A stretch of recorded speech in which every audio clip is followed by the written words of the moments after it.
Ryan wants most of the tagging is going to happen soon.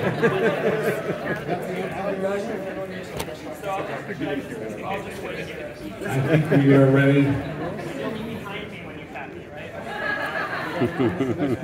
Everyone's ready. All right. On your mark, get set, Ryan, begin.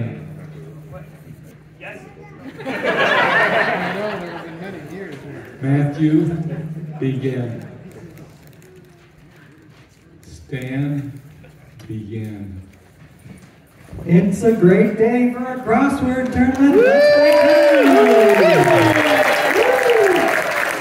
I am A.J. Jacobs. I am the co-host of the Puzzler podcast with Greg Pliska, who cannot be here today because he's in LA.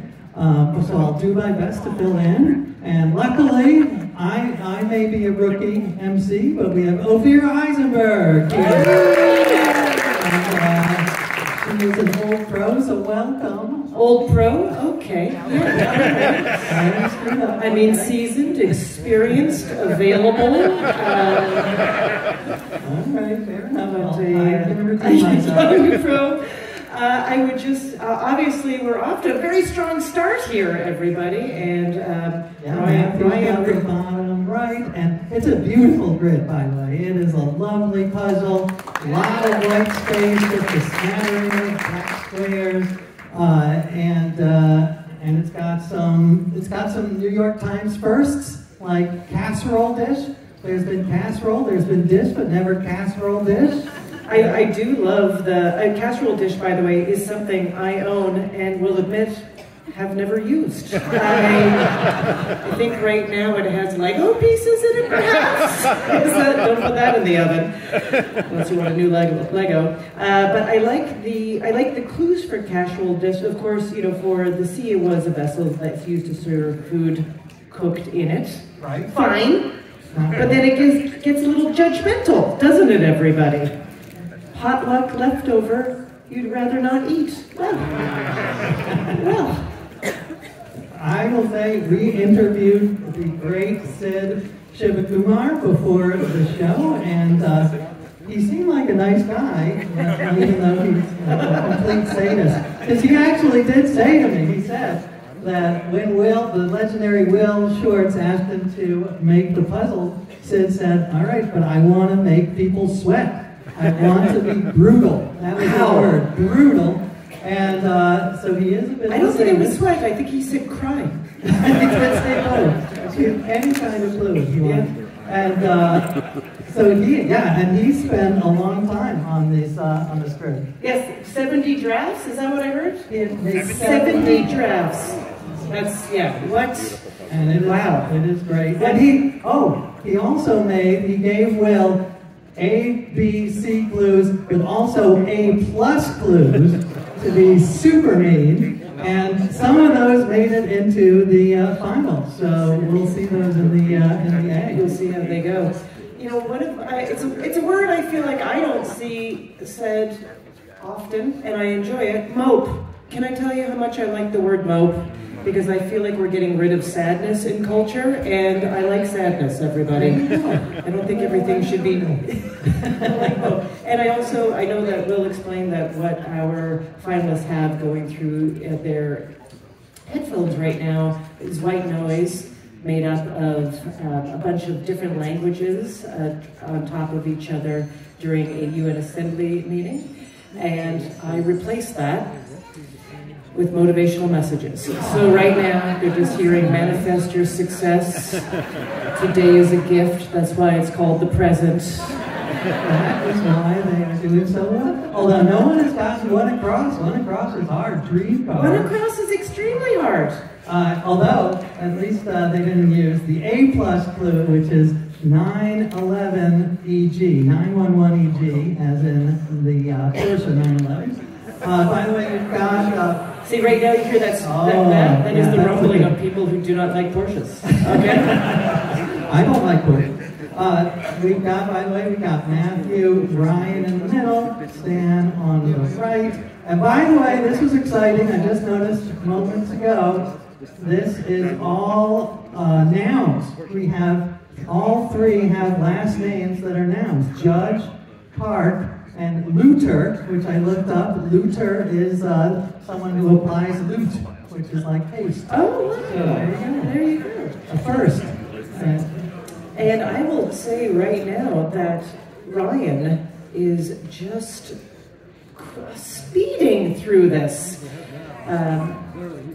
He's doing great. I will say, but I see that Matthew is writing furiously. He's got the fury, and he just got mope, my favorite word. Everyone, I always like it when someone takes to a kneel, because sometimes you just have to get eye to eye with the puzzle. You don't want to. And I also like when people are wearing comfortable clothing. I noticed that Ryan is wearing a Carnegie Mellon sweatshirt just to show off. Yes, people are clapping. Their alma mater. He is a student. He is a student at Carnegie Mellon. I know. And Matthew is a teacher. Oh yes, so we got student versus teacher. We got student versus teacher. So we've got, let's go over some of the clues. We've got, what do we got? What? Ryan is... Oh yeah. So Matthew's in the lead, right? Just slightly. No, but it's going quick. Wow. By the way, this one got me, 10 down, so not okay. I thought it was one word, so not. I thought it was some sort of, I love so not okay. Oh, is this happening? Is Ryan? He's doing the once over. Look at that. It's interesting. He's got. I'm watching his mind.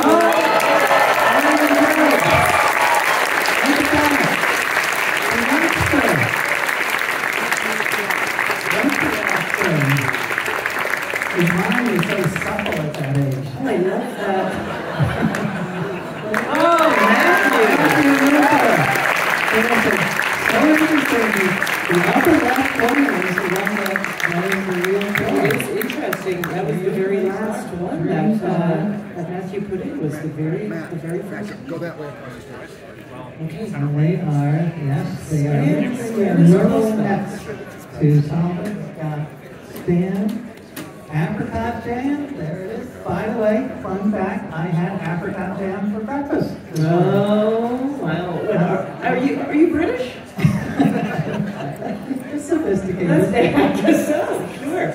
How did you enjoy it? Delicious. Okay, was it a yellow and orange toast topper? Is that what you said? That's what I said. Pass the yellow and orange. Okay, he's almost, I feel like it's going to be just maybe 30 seconds. I tried this puzzle at home. Took me way longer than 20 minutes. And I never do it by hand, so I expected the little San Jose shuffle. Did you see him shake his head with the fantasy ride, the dream car? He shook his head like, oh, I should have gotten that. Or maybe he was just angry at Sid. Maybe he's angry at Sid. I think he's going to finish. Stan, last. Oh, nice little cap on his own.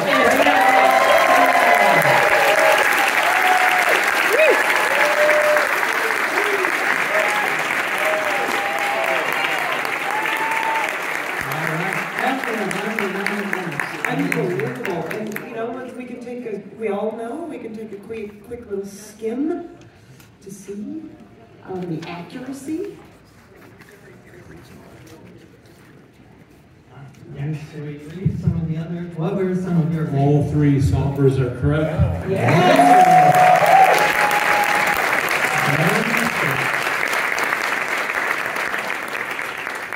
So in third place is Stan Park.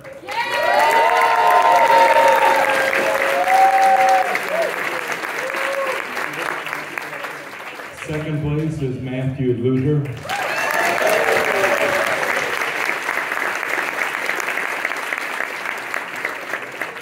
And first place, finishing perfectly in 6 minutes, 23 seconds, is Ryan Judge.